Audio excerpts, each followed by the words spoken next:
Salute, YouTube. Hope everyone's having a good day. I just got off work a little while ago. I couldn't wait to get home and get a video done for you guys. Fortunately for me and all of us, Stephen Gillen's video, the part two of his interview with John Alite, was released. And there's a lot there. So I'm not going to bullshit around too much. I'm just going to jump right into it. So it starts off with him talking about, basically being raised by the Ruggianos and all that shit. Look, I don't know if any of that's true, and honestly, I don't really care because Ruggiano is not the name that Alite has used to build a career and a life. Um, Gotti is. So I'm going to jump right into that horse shit. He starts off by saying, I was accepted by Gotti Sr., obviously, because I'm in every family picture. I'm sleeping in his house. I'm coming out of his house. Every picture. I don't want to have to go over things I've already gone over, but he was in a few pictures. Almost all of them, if not all of them, he was with Gotti Jr. or he was at an event where he was a guest of Gotti Jr. Gotti Jr. Okay, I can't emphasize that enough. All right. Um, I happen to know for a fact, at least I got it from an extremely reliable source, that he was at the Gotti house once on Christmas Eve of 1984, and he had to leave before John Gotti Sr. got home. And the second time was after Junior's wedding, and he was simply a car blocker. Okay, that's why you'll see him walking away from the house. That's the only time he was at the house, walking away outside on film like that. So as far as sleeping at his house, it's bullshit. Nobody was able to sleep at that house. No men were allowed. There was three women in that house. Gotti Senior wasn't having it. They've said before, even their cousins and stuff weren't allowed to sleep over. So that's bullshit. I'll tell you that right off the bat. Okay. Um, and like I said, because I don't want to jump around, but he talks about being at the Bergen, being at the Ravenite. Listen, where are all the fucking pictures? Where are all the videos? What were you, invisible? He was the most highly surveilled person in history at that point. He, even at the Bergen, okay, he tries to say that was before pictures and videos. What the fuck are you talking about? They didn't have pictures and videos. You could go online, you could go in books, anything, and you could find pictures of John Gotti outside the Raven or the Bergen. I'm sorry. Uh, you could see the pictures of Junior outside of the Bergen. Where are the pictures of you with John Gotti Sr. outside of the Bergen or even at the Bergen? Where are they? Where are the video, back to the stupid fucking Ravenite video. That's the one that we have. That's one. One out of tens of thousands of videos. And no pictures. None. No pictures of you with Gotti Sr. Every fucking buddy else can be seen in pictures and videos. Everybody that we know was around John Gotti Sr., we've seen in pictures and videos. Whether it be at the Bergen, the Ravenite, or walking down the street doing a walk and talk, whatever. We've seen these pictures, okay? So we know that these people have been around and we know that this stuff is real, all right? Except you're missing in all these pictures. Unless you're some sort of ninja or the fucking invisible man, you weren't there. You just weren't there, man. He said in Fear City, I had to report to the Bergen 24 hours a day, 365 days a year. When? Where? Prove it, please. Dig up some more. Call the FBI and fucking beg them for some more video or photographic evidence. You're not going to find any more, because if you did, it would be every fucking where. Okay, so he goes on. he compares himself to the Westies, Joe Watts, and Jimmy Burke, okay, because he wasn't Italian and couldn't be made. First of all, to compare yourself to any of them is insane. You weren't a Joe Watts, you weren't a Jimmy Burke, and the Westies were an organization, okay. He says at one point how you couldn't tell the Westies that they couldn't be a gangster because they weren't Italian. First of all, nobody said anything about being a gangster. We're talking about being made or not. And the Westies was their own organization. Okay, they were an Irish gang. Okay, they were their own thing, their own entity. They didn't. The topic of being made wasn't even. That was never even an issue. Your fucking comparison makes no sense. It's fucking stupid, like everything else you say. Okay, and this is another guy, by the way, because he goes on when he mentions Jimmy Burke, he likes to say, he does this slick little shit where he'll mention Jimmy Burke and then he'll say, something like I stayed with him, and then he'll slip in real quick with the son. I stayed with the son. Yeah, that's another guy whose son you knew. And that's it. You knew his son, just like John Gotti Sr. You knew his son. You didn't know him. Okay? And you knew Jimmy Burke's son, not him. Okay? You weren't around Jimmy Burke just like you weren't around John Gotti Sr. It's fucking, how are you not embarrassed, my man? Like, how are you not embarrassed? This is fucking ridiculous. Like, where the whole fucking world is laughing at you, and you still double down on all this horse shit every fucking time you do an interview, which you've been doing a lot less of lately, and I hope that we all have something to do with that.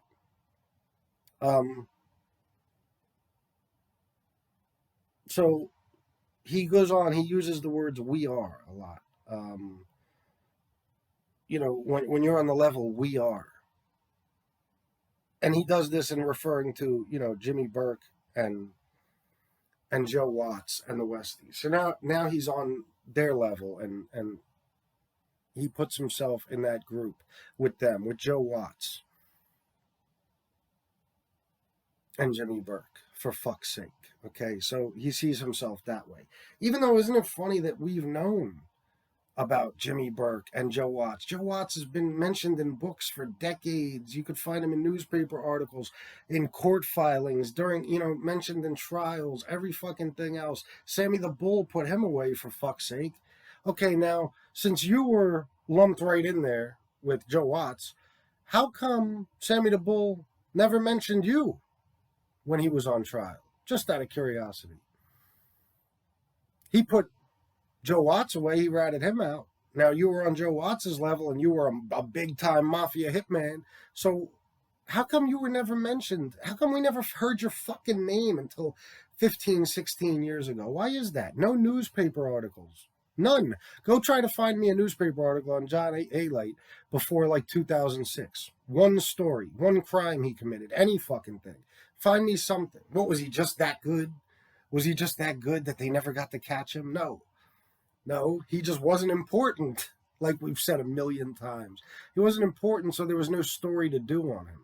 Okay? He wasn't. He was just a street guy, like any street guy. That's all he was. He just happened to be lucky enough that he was close enough to John Gotti Jr. that he was able to then use his name, spin a whole web of lies and make up a whole bullshit story. So now that he can live the rest of his fucking life off of the Gotti name. Okay. God, I know John Gotti Jr. must wish he never met this motherfucker. Holy shit. Talk about having some douchebag haunting you for the rest of your fucking life by using your name and making up lies about your family. This scumbag motherfucker. I'll tell you what, he's a piece of shit of the highest order. So then he goes on, after all the we are shit and the, again, speaking as if he's part of this organization that he was not a part of. He goes on to talk about how he didn't really know Sammy the Bull back during the Castellano hit and stuff like that. And the reason is, you're going to love this shit, is because John Gotti Sr. didn't want Johnny Light getting too close to Sammy the Bull. Want to know why? You do. Because just in case John Gotti Sr. needs John Alite to one day kill Sammy. Oh, fuck. Of all the people, John Gotti, who had probably 1,000 hitters around him, okay? Not to mention people he could have used from other families. He had Sammy, he had Charles Carneglia, John Carneglia, all these people. And he would have needed John Alite to be the big hitman that finally kills Sammy the Bull Guevara, just in case John needs him to. And that brings me on to another question, okay, John Alite, since you're this big mafia hitman that, was ordered directly by Senior, even or through Junior, indirectly, whatever, to kill all these people. How come none of this came up? In all the people that ratted, all the witnesses that were used, all the trials that took place between, all these events and all these, this time period where you claim to be such a big part of this life and such a big mafia hitman, how come between then and 2006 or so, your name was never brought up? How come? Never.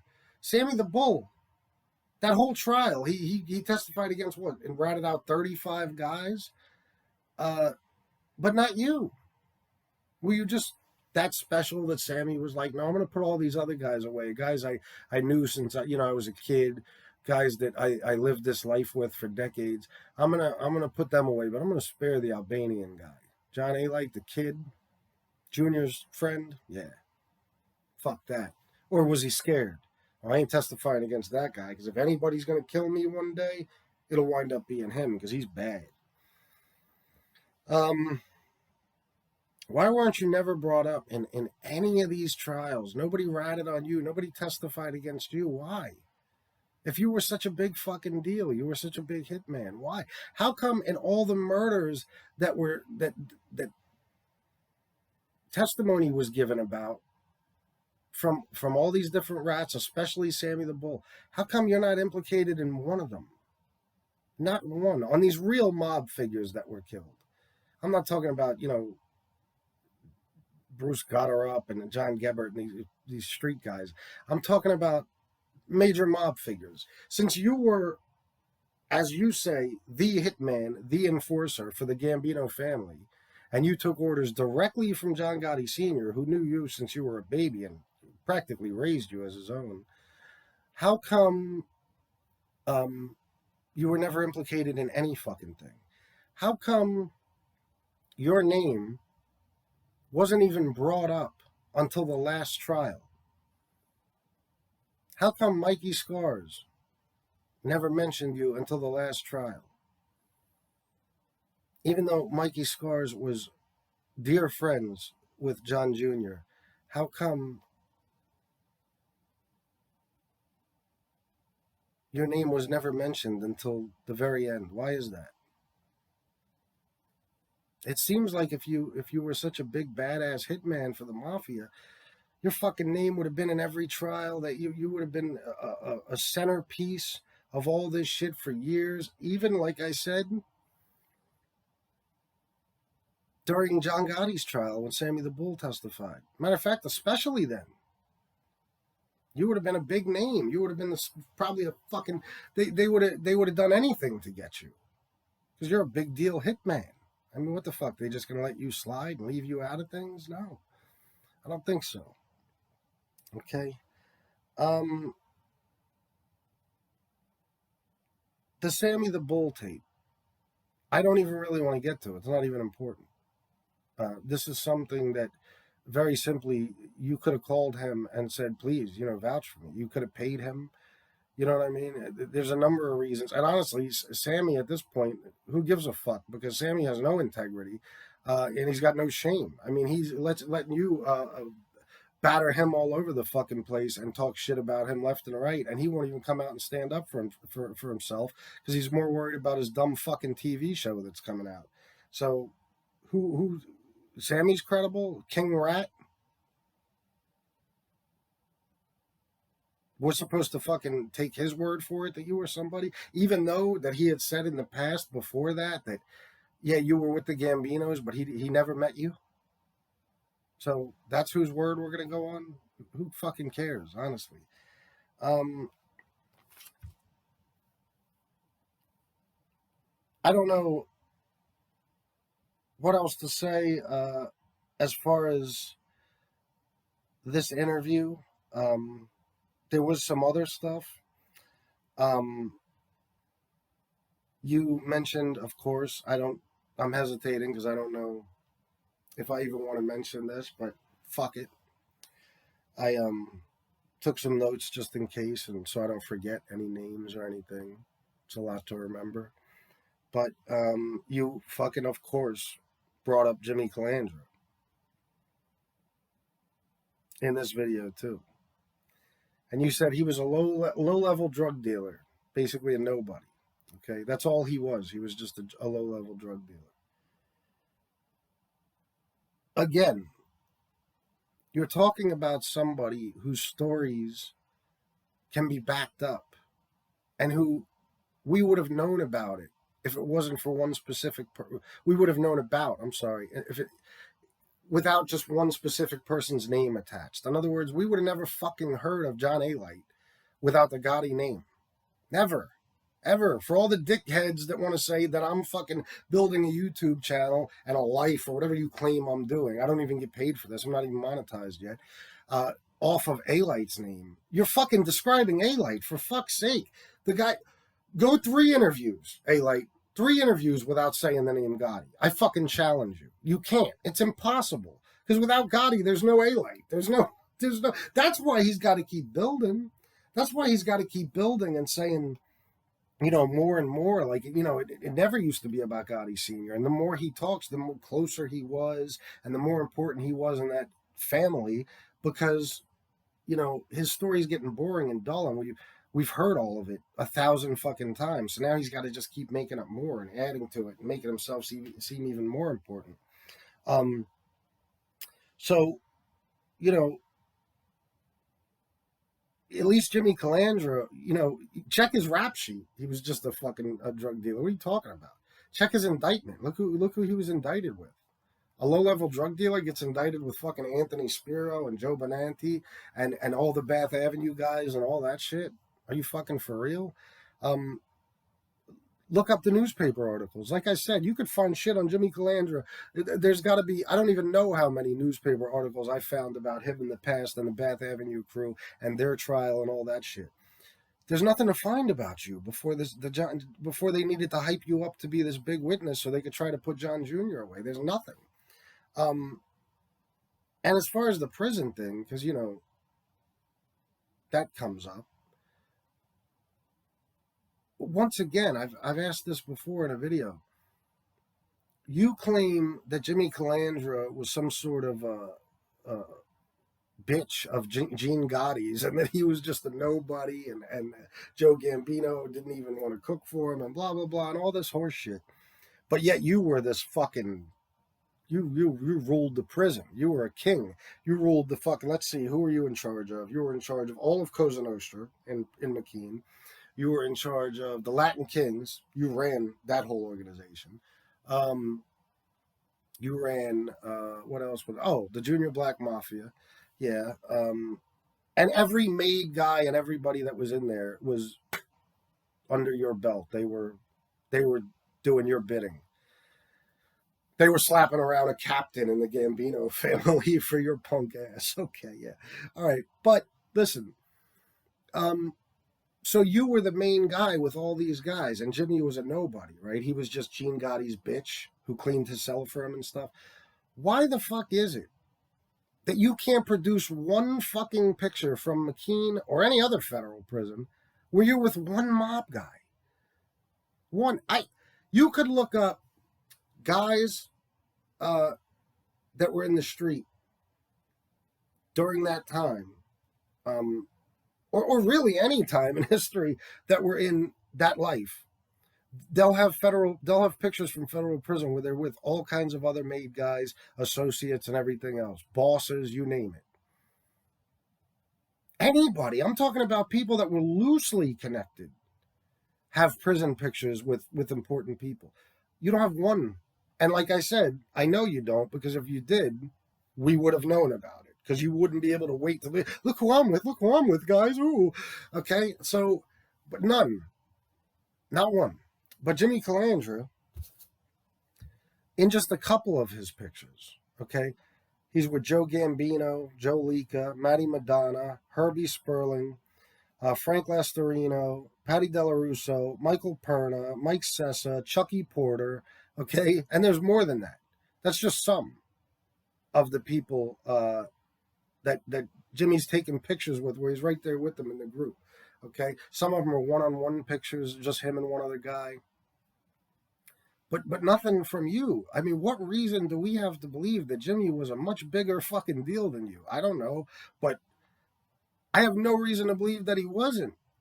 I mean, you were a fucking look. Everything we're learning, more and more, the stuff that we learn, you were really a nobody, man. I think I actually am kind of mad at myself, because in a previous video I've said something to the effect of, he was probably, somewhat of a gangster, and probably did make a lot of money.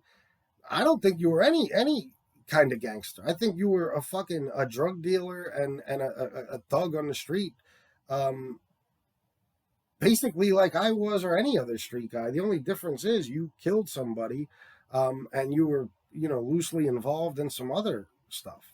I mean, now to hear you tell it, and nobody can say this is bullshit, because I've heard him say that he killed, he'll mention like 3 specific names, and then he'll throw in like, oh, and then me and Frankie Burke killed a few other guys in Jersey or wherever.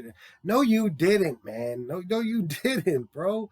You would have had to disclose that in your Queen for the Day. Okay? That would have been part of your whole fucking agreement. All right? So it would be public record, and we would know it. And if you didn't make it part of that, you certainly couldn't talk about it now, because there's no statute of limitations on murder, and they would lock your ass up for life. Okay? Regardless of the cooperation you gave them back then. That doesn't give you immunity on crimes you didn't tell them about, and shit, crimes that you confessed to later. That's not how it fucking works, man. So, you know, that's that's all, I can say as far as that interview. Let me see if I left anything out. Oh, yeah, yeah, yeah.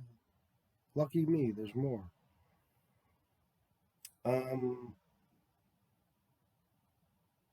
the jury, Stephen Gillen asks him why the jury didn't find him believable. And his answer was so fucking convoluted and Alite like and stupid that I didn't even bother writing it down, or, I paid attention to it, but I wasn't even going to bother writing it down. But basically, what it came down to is that they thought he was too dangerous to have been, I guess, under John Gotti Jr.'s wing, that John Gotti Jr. wasn't dangerous enough to have such a dangerous hitman like John Alite himself under him, so that he had to have actually been directly under Gotti Sr., and it confused them. So they didn't convict Gotti Jr. on Alite's testimony. I I don't know. I don't know if he even can have, if one person can have an imagination uh like his, like John Alite's. I don't know.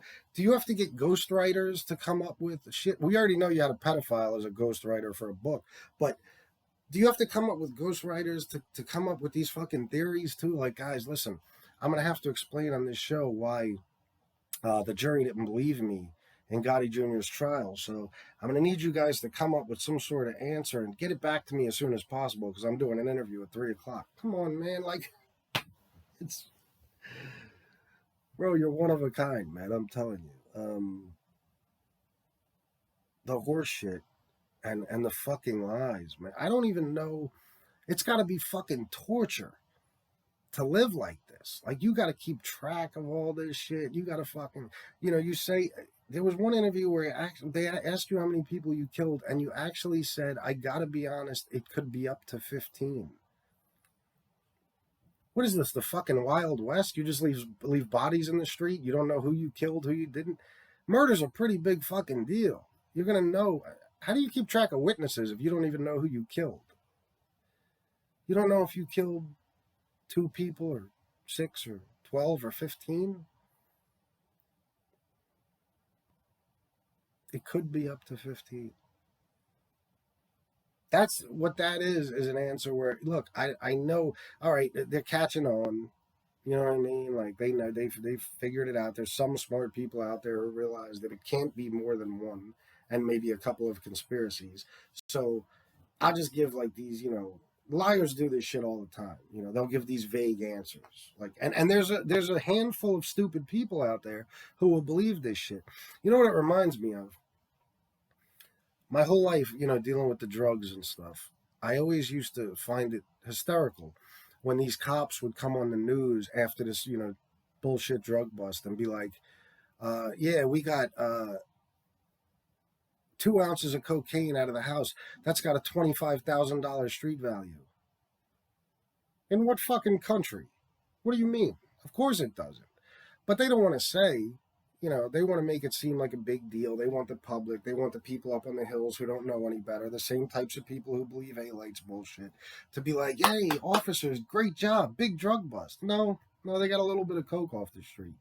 But they don't want to say it's a little bit because taxpayers are paying for these ridiculous drug busts that don't mean any fucking thing in the long run.